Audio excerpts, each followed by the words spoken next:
আজকে এখন এসে সারপ্রাইজ হচ্ছি যে বোরহান ভাই এগেইন, হ্যাঁ, এই প্রত্যেকটা জিনিসই এসে মানে স্বীকার করে নিচ্ছে, বলতেছে যে না, এখন এসে আমার এটা অবজারভেশন আছে, আমি এটা পাচ্ছি। তো কনগ্রাচুলেশন বোরহান ভাই। না, কংগ্রেচুলেশন কেমনে? আপনি শুনেননি কেমনে আছে, কেমনে আছে? আপনার সাথে নাও মিলতে পারে। কেন? আমি কখনো লেকচার দিয়ে আমার মতবাদ প্রচার করিনি যে আমি এই বুঝি। কারণ আমি গ্রুপটার টিকে স্ট্রাগল করছি এই মাস ৬ মাস। এখন যখন যে বক্তাগুলা আসছিল, তাদের কথা শুধু শুনছি আমি। আমি কিচ্ছু বলিনি। তো এখন যখন কেউ নাই, তখন আমার ধারাটা, আমার স্পষ্ট ভিজুয়ালটা বলে দিছে। এটা চোখ বুঝে না যে আমি এটা বিশ্বাস করি, এটা বিশ্বাস করি। কোরআনের সালাত আলোচনা করতে গিয়ে কিভাবে এই সালাতটা আছে, কিভাবে এই নামাজটা আছে, এটা আমি আমি দেখাই দিতে পারি এবং বলতে পারি, বুঝাইতে পারি। এইটা যদি কেউ আপনারও ১ বছর আগে সে রিয়ালাইজ করে, হ্যাঁ, তো দোষের তো কিছু নাই, তাই না? না, না, দোষের কিছু নাই। বাট আপনি যেইভাবে এটা নিতেছেন, আমি ওইভাবে নেই না। সবাই ভালো বুঝে। এইখানে যে কেউ কম বলছে, কম বুঝে, জিনিসটা এরকম না। কিন্তু এই যে এটা যদি আপনাদের নিজস্ব, যেমন আপনি বুঝছেন, মহাবয় বুঝছে, এটা যদি নিজস্ব উপলব্ধি হয় সেটা এক ধরনের, আর যদি কোনো সোর্স থেকে নিয়ে থাকেন সেটা আমাদেরকে দিবেন।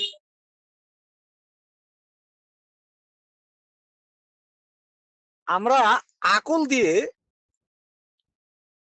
বুঝেছি কি, যে যেমন নামাজ, রোজা, হজ, যাকাত। কোরআন থেকে এবং কোরআনের ভিতর থেকে আমি যখন লেকচার শুনবেন, একদম মানে বুঝে ফেলবেন।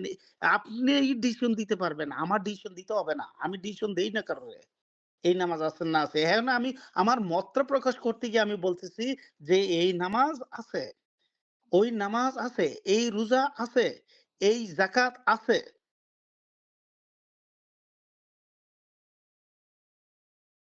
সিয়াম এখন আপনারা যেভাবে সিয়াম বলেন, বুঝি, আমরা শুনি। আমি এখানে রেস্ট করব। আপনারা কথা বলেন। ঠিক আছে? না আমি না একা বুরান এত ভাই, আমি কিন্তু এটা বলেছি। বুরান ভাই, আমি কিন্তু এটা বলেছিলাম, ওই যে মুত্তাকি হতে গেলে আপনাকে সর্ব অবস্থা আল্লাহ সচেতন থাকতে হবে। তো ওই যে যারা বলে যে না খেয়ে থাকলে মেজাজ গরম হয়, তাহলে তো ভাই আপনি মুত্তাকির কাতারে গেলেন না। না খেয়ে থেকে যদি আমার মেজাজ গরম হয়ে যায়, তাহলে তো আপনি মুত্তাকির কাতারে যেতে পারলেন না। আমি এটা কিন্তু আলোচনা করেছিলাম একদিন। আমাকে নেননি, সে নিবেন না, সেটা ঠিক আছে আর কি, নাও নিতে পারেন, আমার কথা না ভালো লাগতে পারে, কিন্তু আমি এটা আলোচনা করেছিলাম। জিনিসটা জিনিসটা এটা আপনার বুঝ, কিন্তু কোরআন তো এটা বলে না। কোরআন ঐরকম না ভাই। তো জিনিসটা আপনার বুঝ, এটা আপনার বুঝটা আমরা অস্বীকার করি না। ওকে, ফাইন, মানে আর্গুও করি না। ঠিক আছে? কিন্তু এখানে যুক্তিতে গিট্টু যে লাগে, গিট্টুটা আবার সলভ হয় না। ঠিক আছে? তো জিনিসটা আমাদের যে ৪ টা ওয়ার্ডের যে লেকচারটা যদি শুনেন, একদম আপনি বুঝতে পারবেন আপনার সিয়াম কোনটা। একদম, একদম ক্লিয়ার।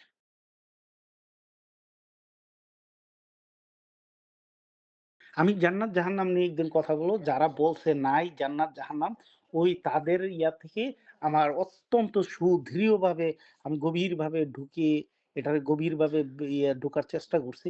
জান্নাত জাহান্নাম আলহামদুলিল্লাহ যেইভাবে যাক না কেন, এরা হরফে যাক এও আমি আনসার করতে পারি, এরা শব্দিকভাবে যাক এও পারি, এরা ফিলোসফিকে গেলেও পারি, এরা সায়েন্টিফিকলি গেলেও আমি পারি।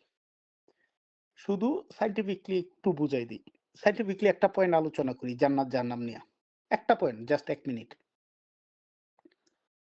দেখেন, আল্লাহ তাআলা জান্নাত জাহান্নাম যখন আপনাকে দিবে, কোথাও বলেনি আপনার নফসটারে, যে আত্মা সোলটারে আপনার জান্নাত জাহান্নামে দিবে। আল্লাহ বলতেছে, কারণ হচ্ছে নফসের জন্য কোনো জিওগ্রাফিক্যাল প্লেস এর দরকার নেই। আমাদের যে আত্মাটা, আত্মার জন্য জিওগ্রাফিক্যালি কোনো কিছুর দরকার আছে না। আত্মাটার সাথে যদি বডি এড হয়, তখনই আমরা জিওগ্রাফিক্যাল কোনো স্থানের একটা প্রয়োজন পড়ে। যতক্ষণ পর্যন্ত আমাদের আত্মা থাকবে, যেটা চেতনার জান্নাত, যেটা আমরা মুস্তফা ভাই বলে চেতনার জান্নাত খুঁজেন। চেতনার জান্নাতেও সত্যিকারের জিওগ্রাফিক্যাল ডায়াগ্রাম কোনো দরকার নেই, ভৌগোলিক। আচ্ছা, যদি আমাদের বডি দরকার, বডি আত্মার সাথে অ্যাড করে দেয়। আমাদের জিওগ্রাফির একটা ভিজুয়াল জান্নাত দরকার। কারণ একটা জায়গা দরকার আমাদের। ওই জায়গাটা হইতে পারে জান্নাত, হইতে পারে জাহান্নাম। আল্লাহ তাআলা কোরআনে আমাদেরকে বলছে, আল্লাহ জিওগ্রাফি কি শুধু আত্মা শুধু আত্মাকে না, আত্মাটার জান্নাতে পাঠাবে তখনই যখন আমাদেরকে পুনরুত্থিত করবেন। অর্থাৎ আমাদেরকে পুনরায় তৈরি করে আমাদের ভিতর আত্মাটা ঢুকানো হবে। অর্থাৎ আমাদের ইন পারসন হবে। তখন আল্লাহ আমাদেরকে হাঁকায়া যেদিকে নিয়ে যাবে। ওই যে আমাদের বডিটা আবার তৈরি করবেন। আল্লাহ কোরআনে স্পষ্ট করছেন বিভিন্ন আয়াত দ্বারা। আমাদের এই দেহের সত্যিকার অর্থেই একটা জিওগ্রাফিক্যাল প্লেস দরকার। নফসের দরকার নেই। তাহলে এই পয়েন্টে যদি শুধু একটা পয়েন্টে যদি আমরা এই সায়েন্টিফিক্যালি যাই তাহলে আমাদের ইয়া লাগে। অর্থাৎ জান্নাত জাহান্নাম মানে অস্তিত্ব একদম আছে। এই পৃথিবী জান্নাত জাহান্নাম না।